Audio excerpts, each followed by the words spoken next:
BJD ସଦସ୍ୟତା ଛାଡ଼ିଲେ ରବି। ରାଜ୍ୟସଭା ନିର୍ବାଚନକୁ ନେଇ ଦ୍ୱନ୍ଦ୍ୱ।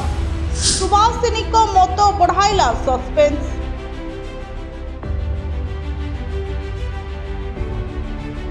କିଛି ମାସ ଧରି ଯେଉଁ ଚର୍ଚ୍ଚା ହେଉଥିଲା ସେଥିରେ ପୂର୍ଣ୍ଣଚ୍ଛେଦ ପଡ଼ିଛି।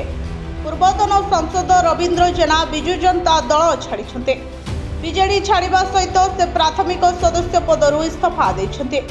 ଏହି ଇସ୍ତଫା ପତ୍ରକୁ ସେ ବିଜେଡି ସୁପ୍ରିମୋ ନବୀନ ପଟ୍ଟନାୟକଙ୍କ ପାଖକୁ ପଠାଇଛନ୍ତି। ପତ୍ରରେ ସେ ଲେଖିଛନ୍ତି, ବ୍ୟକ୍ତିଗତ କାରଣ ଯୋଗୁଁ ଏଭଳି ନିଷ୍ପତ୍ତି ନେଇଛି। ନବୀନ ପଟ୍ଟନାୟକଙ୍କୁ ରବୀନ୍ଦ୍ର ଜେନା ନିଜ ଇସ୍ତଫା ପତ୍ରରେ ଲେଖିଛନ୍ତି, ଆଜି ବିଜୁ ଜନତା ଦଳର ପ୍ରାଥମିକ ସଦସ୍ୟରୁ ମୋର ଇସ୍ତଫା ପତ୍ର ପ୍ରଦାନ କରୁଛି। ମୁଁ ଦୀର୍ଘ ବର୍ଷ ଧରି ବିଜୁ ଜନତା ଦଳର ଜଣେ ଶୃଙ୍ଖଳିତ ସଦସ୍ୟ ଭାବେ ରହି ଦଳର ସଂଗଠନକୁ ସୁଦୃଢ଼ କରିବା ସହ ବାଲେଶ୍ୱରବାସୀଙ୍କ ସେବା କରିଆସିଛି। କିନ୍ତୁ କେତେକ ବ୍ୟକ୍ତିଗତ କାରଣରୁ ଏବଂ ପରିସ୍ଥିତି ନିମନ୍ତେ ମୁଁ ଦଳରୁ ଅଲଗା ହେବାକୁ କଠିନ ନିଷ୍ପତ୍ତି ନେଇଛି।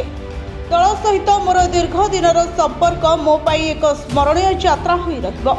ଏହି ସମୟ ମଧ୍ୟରେ ମୋତେ ମିଳିଥିବା ସମସ୍ତ ସହଯୋଗ, ସମ୍ମାନ ଏବଂ ସୁଯୋଗ ପାଇଁ ମୁଁ ରାଜ୍ୟ ନେତୃବୃନ୍ଦ, ମୋର ସହକର୍ମୀ ଏବଂ ବାଲେଶ୍ୱର ଜିଲ୍ଲାର ସମସ୍ତ ଦଳୀୟ କର୍ମକର୍ତ୍ତାଙ୍କ ନିକଟରେ ମୋର ଗଭୀର କୃତଜ୍ଞତା ପ୍ରକାଶ କରୁଛି।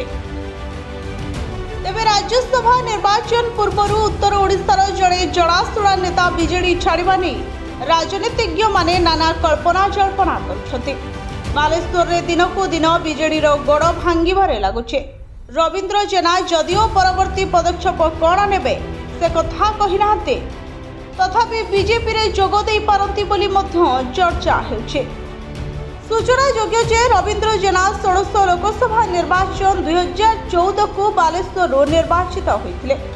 ସେହି ସମୟରେ ସେ ବର୍ତ୍ତମାନର ସାଂସଦ ପ୍ରତାପ ଷଡ଼ଙ୍ଗୀଙ୍କୁ ପରାସ୍ତ କରିଥିଲେ। 2019 ନିର୍ବାଚନରେ ସେ ପ୍ରତାପ ଷଡ଼ଙ୍ଗୀଙ୍କ ଠାରୁ ପରାସ୍ତ ହୋଇଥିଲେ। କିନ୍ତୁ ଆଗକୁ ରାଜ୍ୟସଭା ନିର୍ବାଚନ ରହିଛି। ଶ୍ରୀ ସୁବାସିନୀ ଜେନା ବିଜେଡି ବିଧାୟିକା ରହିଛନ୍ତି। ଏହି ପରିସ୍ଥିତିରେ ଆଗକୁ ସୁବାସିନୀଙ୍କ ଭୋଟ କେଉଁ ଆଡ଼କୁ ଯିବ ତାହା ସନ୍ଦେହ ବଢ଼ାଉଛି।